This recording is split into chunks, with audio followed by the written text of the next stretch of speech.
हम पढ़ रहे थे आर्टिफिशियल इंटेलिजेंस, जिसमें हमने 3 यूनिट कंप्लीट कर ली। आज हम स्टार्ट कर रहे हैं अपनी 4th यूनिट, जिसका नाम है नेचुरल लैंग्वेज प्रोसेसिंग, या इसी को अपन बोलते हैं NLP। आज हम स्टार्ट करें ये रहे अपने टॉपिक्स जो हम इस यूनिट के अंदर पढ़ेंगे। NLP होता क्या है? अपने को पता है कि how humans communicate with each other. जैसे अपन लोग हैं वो एक दूसरे से कैसे कम्युनिकेट करते हैं, जैसे हिंदी इंग्लिश वगैरह जो लैंग्वेजेस वगैरह है ना, उनसे जैसे अपन कोई चीज़ बोल रहे हैं तो अगला उस चीज़ को समझ रहा है कि हाँ ये क्या बोलना चाह रहा है, क्या मतलब इसके पीछे का इंटेंशन क्या है, क्या उसके अब जो हम पूछ रहे हैं जैसे तुम्हारा नाम क्या है, तो वो रिप्लाई देगा कि मेरा नाम ये है। वो ऐसे तो नहीं बोलेगा ना मैं इस क्लास में हूँ, तो जो चीज़ पूछ रहे हैं उसके अकॉर्डिंग वो आंसर दे रहा है। जैसे ह्यूमंस कम्युनिकेट करते हैं वैसे कंप्यूटर से एक दूसरे को कम्युनिकेट करे, एक दूसरे से समझे कोई चीज़ अपन पूछ रहे हैं, क्वेश्चन वगैरह। जैसे how humans communicate with each other, then same computer should replicate the same thing, कि कंप्यूटर भी सेम थिंग्स को रेप्लिकेट करे, रिपीट करे। जैसे अपन एक दूसरे से बात करते हैं वैसे कंप्यूटर्स भी एक दूसरे से बात करें, और हम लोग कंप्यूटर से बात करें, तो वो चीज़ हो गई NLP। NLP के थ्रू क्या होता है, जैसे हम लोग कोई भी इनपुट देते हैं मशीन्स में, ठीक है, तो क्या होता है ऑटोमेट स्पीच रिकॉग्नाइजेशन होती है, कि अपनी स्पीच को ऑटोमेटिकली रिकॉग्नाइजेशन कर ले। जैसे आजकल सीरी वगैरह हो गया और भी अलग अलग जैसे चैटबॉट वगैरह हो गया, ठीक है, वो लोग तो अपनी जो स्पीच है उसको रिकॉग्नाइज करते हैं। उसके अकॉर्डिंग अपने को क्या करते हैं, नेचुरल लैंग्वेज अंडरस्टैंडिंग, जो अपनी लैंग्वेज है उसको अंडरस्टैंड करते हैं कि हाँ ये बोलना क्या चाह रहा है, यूज़र क्या बोलना चाह रहा है, वो होगी NLU। और उसके अकॉर्डिंग अपने को आंसर देना, तो वो होगी नेचुरल लैंग्वेज जनरेशन, कि अपन ने जो चीज़ क्वेश्चन किया उसके अकॉर्डिंग आंसर करके जनरेट करके रिजल्ट वो अपने को देते हैं और फिर अपने को आउटपुट मिलता है। तो ये चीज़ होगी पूरी NLP के अंदर। तो आज हम ये सारी चीज़ें पढ़ेंगे इस चैप्टर के अंदर, ठीक है। NLP क्या है? Natural language processing is a branch of AI की branch that focus on enabling the computers to understand, interpret and generate the human language, की जो कंप्यूटर्स या मशीन्स वगैरह है वो ह्यूमन लैंग्वेज को इंटरप्रेट कर सके, समझ सकें और उसके अकॉर्डिंग अपने को आंसर जनरेट करके दे सके, तो वो चीज़ होगी NLP, ठीक है। तो गोल्स क्या है NLP के? Goals is to enable the machines to understand the human language in a meaningful वे।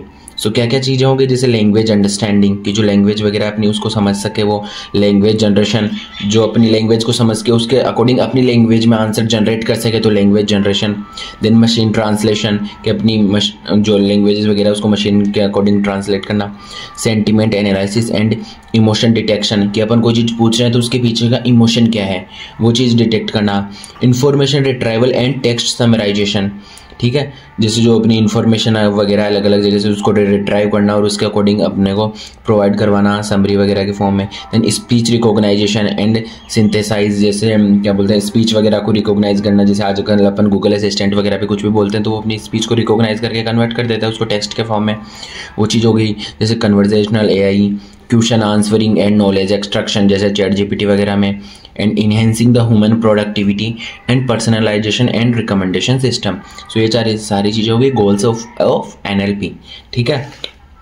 अब अपन पढ़ रहे हैं अगला टॉपिक, वो है स्टेप्स ऑफ NLP, कि नेचुरल लैंग्वेज प्रोसेसिंग अपन कर रहे हैं उसकी कौन कौन से स्टेप है। तो पहली स्टेप है उसकी टेक्स्ट प्री प्रोसेसिंग, कि अपन कोई भी प्रॉब्लम है वो सॉल्व कर रहे हैं तो अपन आंसर दे रहे हैं, तो सबसे पहले होगा प्री प्रोसेसिंग, जैसे cleaning and preparing the text data for analysis, कि एनालाइज करने के लिए उसको प्रिपेयर करना।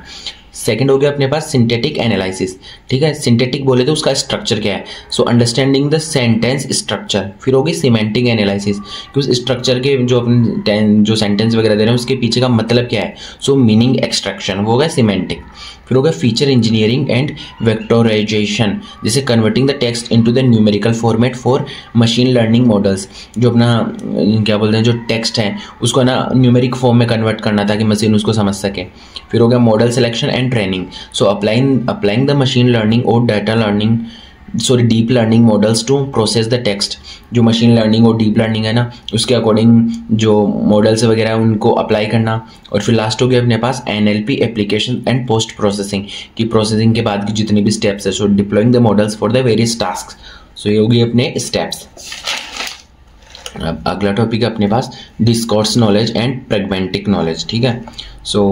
डिस्कोर्स नॉलेज और प्रेगमेंटिक नॉलेज क्या है, जैसे कोई भी अपन सेंटेंस वगैरह या प्रॉब्लम वगैरह अपन मशीन को प्रोवाइड कर रहे हैं, ठीक है, तो वो उसके पीछे का मतलब को समझना, उसको मतलब एक दूसरे से रिलेट करना, जो वर्ड्स है उसके अंदर पैराग्राफ के अंदर या कोई टेक्स्ट के अंदर उनको रिलेट करना कि हाँ यूज़र पूछना क्या चाह रहा है, उसका मतलब क्या है, बताना क्या चाह रहा है, तो वो चीज़ होगी नॉलेजेस। सो पहली होगी डिस्कोर्स नॉलेज, ठीक है। सो डिस्कोर्स नॉलेज क्या होता है, refers to the ability of machines to understand the language beyond the individual sentences, कि सेंटेंसेस तो अपन ने लिख दिए, सो उसके अलावा वो मतलब वर्ड्स को समझना कि यूजर पूछना क्या चाह रहा है। So it involve analyzing the context, coherence and relationship between the sentence to derive the meaning from a longer text, conversations और documents। जैसे कोई conversations है, कोई longer text है या documentation है, so उनके मतलब मीन्स क्या निकल रहा है उसका, वो बोलना क्या चाह रहे हैं, उनका रिलेशनशिप क्या है एक दूसरे के, जो टेक्स्ट वगैरह उनका, तो वो चीज़ फाइंड करना, वो भी डिस्कोर्स नॉलेज में। So in NLP discourse knowledge involve analysing the how sentence and phrases related to each other. किस काम में आता है कि जो सेंटेंस है ना, कि how sentence and phrases relate to each other, कि एक दूसरे से वो कैसे क्या रिलेट करते हैं, ठीक है। तो वो चीज़ होगी एंड इसका डिस्कोर्स नॉलेज का। And with in a larger units of text, की कोई बहुत बड़े टेक्स्ट है, जैसे कोई बहुत बड़ा पैराग्राफ है बहुत बड़ा, तो उनके अंदर वो एक दूसरे से कैसे क्या कनेक्ट कर रहे हैं, कैसे क्या रिलेट कर रहे हैं एक दूसरे से, वो सच है जैसे कोई पैराग्राफ हो गया या कोई डॉक्यूमेंट हो गया बहुत बड़ा, सो उसके अंदर वो जो सेंटेंस वगैरह वो एक दूसरे से कैसे क्या रिलेट कर रहे हैं, तो वो तो हो गया डिस्कोर्स नॉलेज के अंदर। फिर है अपना प्रेगमेंटिक नॉलेज। तो क्या बोलते हैं, जो प्रेगमेंटिक नॉलेज बताता है अपने को जो हिडन मीनिंग होती है ना सेंटेंस की, जैसे इंग्लिश में तो हमने वो चीज़ लिख दिया बट जरूरी नहीं उसका मतलब वही हो, जो हिडन मीनिंग बताता है वो होता है प्रेगमेंटिक नॉलेज।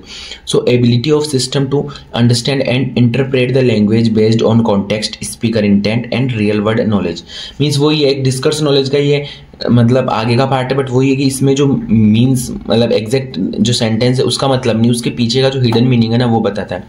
जैसे कि स्पीकर का इंटेंशन क्या था, कि वो क्या चीज़ बोलना चाह रहा है, उसका कॉन्टेक्स्ट क्या था, and the real world knowledge. So pragmatic knowledge is a study of language that is not directly spoken, कि वो लैंग्वेज जो डायरेक्टली स्पोकन नहीं की जाती।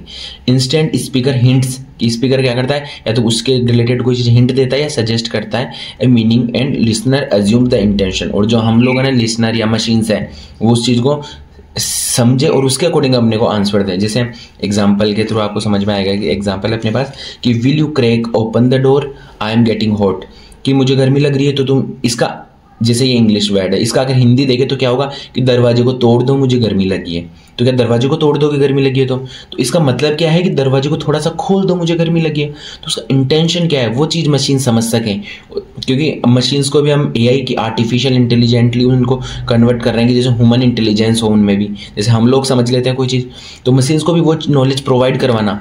तो ये होगी डिस्कोर्स नॉलेज की सेंटेंस में, जैसे कोई बड़े बड़े सेंटेंस है, बड़े बड़े पैराग्राफ वगैरह, उनमें सेंटेंस एक दूसरे से क्या क्या रिलेट कर रहे हैं, तो वो तो होगी डिस्कोर्स नॉलेज। और जो सेंटेंस है उसके पीछे का हिडन मीनिंग क्या है, वो चीज़ होगी प्रेगमेंटिक नॉलेज। जो प्रेगमेंटिक नॉलेज के अपने 5 एस्पेक्ट्स होते हैं जिनके थ्रू अपन ये चीज़ लिख सकते हैं। तो पहला तो हो गया डेक्सिस। डेक्सिस क्या हो गया, जैसे words that can not be fully understand without the additional information, कि वो वर्ड्स जो बिना किसी एडिशनल इन्फॉर्मेशन के अपन समझ ही नहीं सकते, अपने को एडिशनल इन्फॉर्मेशन प्रोवाइड करवानी पड़ेगी। जैसे हो गया मीट मी हेयर, सो मेरे को यहाँ मिलो, पर यहाँ कहाँ, और मी कौन, तो वो चीज़ होगी डेक्सिस, ठीक है। अब सेकेंड है अपनी इम्प्लीकेशन। सो इम्प्लीकेशन क्या होता है, मोर बीइंग कम्युनिकेटेड देन सेड, कि वो जब हम कम्युनिकेट करते हैं ना तब वो जो चीज़ समझ में आती है वो, ठीक है। सो इसमें 2 पार्ट है, जैसे कन्वर्सेशनल इम्प्लीकेचर और एक होता है कम्युनिकेशनल इम्प्लीकेचर। जैसे अपन कम्युनिकेट करते हैं ना, जैसे कोऑपरेट करते हैं 2 लोग एक दूसरे के साथ, जैसे I am out of gas, अब कहाँ कौन सी गैस से हम बाहर हैं, सो अब जो सेकंड सेंटेंस है ना वो there is a gas station near the corner, तब अपन समझ सकते हैं कि इसके पास गैस वाली वो था व्हीकल था, तो वो व्हीकल में गैस खत्म हो गई, तो वो दूसरा इंसान बोल रहा है कि जो गैस स्टेशन पास में ही है तो वहां से आप गैस भरवा सकते हो। तो ये चीज़ होगी कन्वर्सेशनल इम्प्लीकेचर। दूसरी होगी कम्युनिकेशनल इम्प्लीकेचर, जो जिसमें मतलब कोऑपरेशन की जरूरत नहीं है, वो खुद ही एक चीज़ बता रहा है, जैसे अभिषेक इज रिच, कि अभिषेक रिच है बट सैड है, ठीक है। तो ये चीज़ मशीन समझ सके, तो वो सेकंड हो गया, ये क्या बोलते हैं जो एस्पेक्ट है, कि पहला हो गया डेक्सिस, सेकंड हो गया इम्प्लीकेशन, थर्ड हो गया प्रीसपोजिशन, ठीक है। So something the speaker assumes to be a case prior to making an utterance, means जो कोई चीज़ बोलने से पहले ही जो स्पीकर वगैरह है वो अज्यूम कर ले कि हाँ इसके पास ये चीज़ें हैं। जैसे कि जैसे Manan's brother wants to 3 super bikes कि मनन का ब्रदर है, तो वो पहले से उसने वो चीज़ कर लेना कि हाँ उसके एक भाई है और वो उसको 3 सुपर बाइक चाहिए, तो मतलब वो पैसे वाला है तभी तो उसको सुपर बाइक्स चाहिए। तो मतलब पहले से कोई चीज़ अज्यूम कर ले, तो वो चीज़ हो गई प्री सपोजिशन। फिर हो गया स्पीच एक्ट, जो main sentence does something rather than saying something, कि सेंटेंस बोल क्या रहा है और कर क्या रहा है। जैसे आई स्मैश्ड द पोटैटो, तो पोटैटो को स्मैश कर रहा है, बट स्मैश का मतलब तो होता है कि केवल तोड़ना फोड़ना एक तरीके से वो चीज़, तो पोटैटो के साथ वो थोड़ी ना कर रहे हैं, एक तरीके से मसलना। तो पोटैटो को तो अपन स्मैश करने का मतलब हो गया कि उसको क्या बोलते हैं खाने के लिए तैयार कर रहे, स्मैश कर रहा है, तो मतलब उसका एग्जैक्ट मीनिंग पे ना जाके वो जो इंटेंशन है उस पे जाना, तो वो चीज़ होगा स्पीच एक्ट। और लास्ट हो गया अपने पास कन्वर्सेशनल स्ट्रक्चर, ठीक है। So analysis of sequential and anti sequential nature of conversations, interpretations etcetera.